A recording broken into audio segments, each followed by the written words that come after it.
You don't do what you want to do. No. You don't do. Shebi na the beef that. You see what I'm like to about see?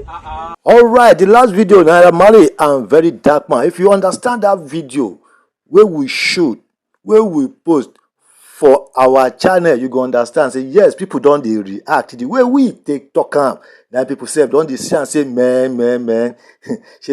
VeryDarkMan never chop wetin go pour jam.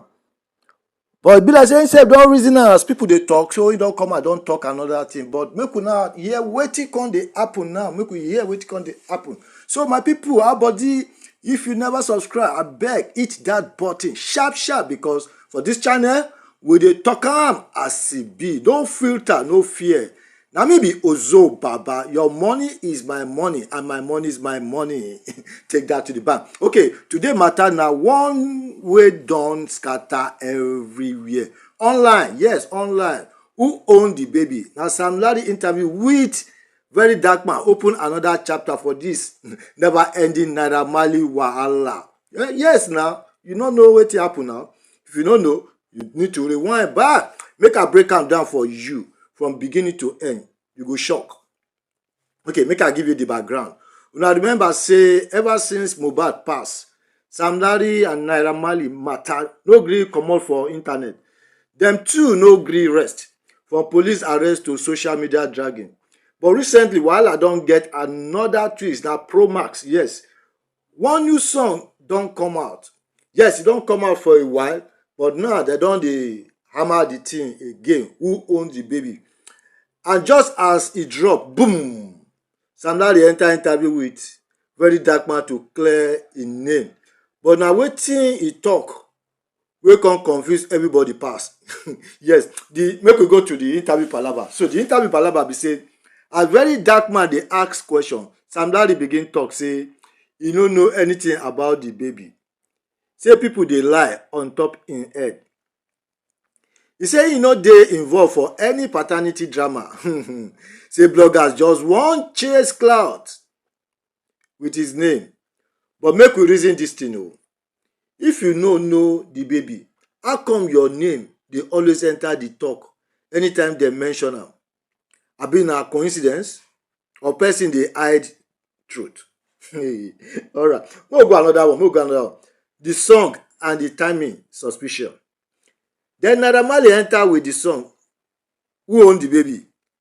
And many fans begin talk say this na image cleaning strategy. People dey ask, why now? Why the song come why the song come just after VeryDarkMan interview? Say the song to me before the song don dey out. But that interview make people begin push that song. Some believe say dem dey use music and PR to distract us from wetin really dey happen. You fit call am baby diversion or emotional manipulation, but Nigerians no dey carry last. The street dey wise. Yes, the street for Naija, omo gbagbejo, you go understand say street na street o. Na mobile you don't know say it was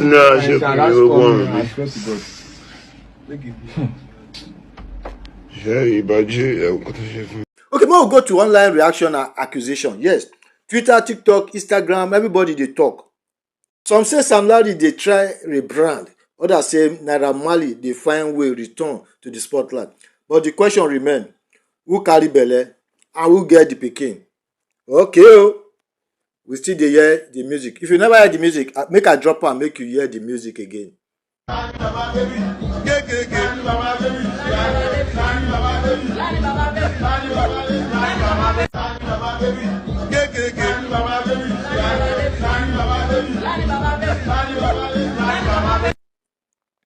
Alright, you don't hear the music. Some insiders talk say the woman don't already identify the papa, but now fear and pressure they make her no talk publicly. Hey, you know gree talk publicly.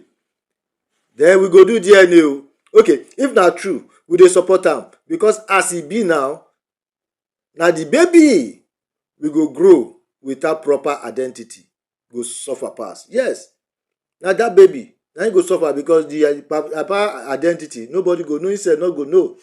But that one about the wayside.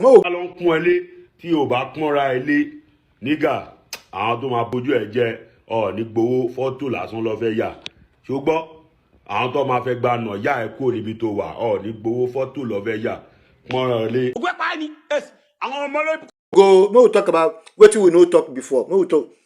Make I tell you the one wey many people never notice. This matter no be just baby gist. E dey expose how celebrity lifestyle dey cover big problems. Yes, e dey cover big problems. Imagine person wey still dey under public suspicion for Mohbad case, no dey trend again for baby matter, no court case, no proper paternity check, just vibes and cruise. Na so we wan make society dey run? Yes. Na so society go run? Just cruise, finish. We no dey hear anything about the paternity test, this or that. When TalkAm as e be, my people, this one pass joke. Whether na Sam Larry, Naira Marley, or another person, we deserve truth. The baby deserve truth. And the fans no be mumu. Yes, we no be mumu. As always, this na TalkAm as e be. If you get opinion, drop am for comment. No insult, just TalkAm as e pain you. Like, share and subscribe. More correct gist dey come. Till next time, stay wise, stay woke. Dey remember say truth no dey hide forever. Oh, yes. Oh God, láti for that. Oh God, only one bat. I'm no feel it. I drip on check out to 1 point. Ìmọ́lẹ̀. Oh God. Oh wálẹ̀. Oh God. Oh God.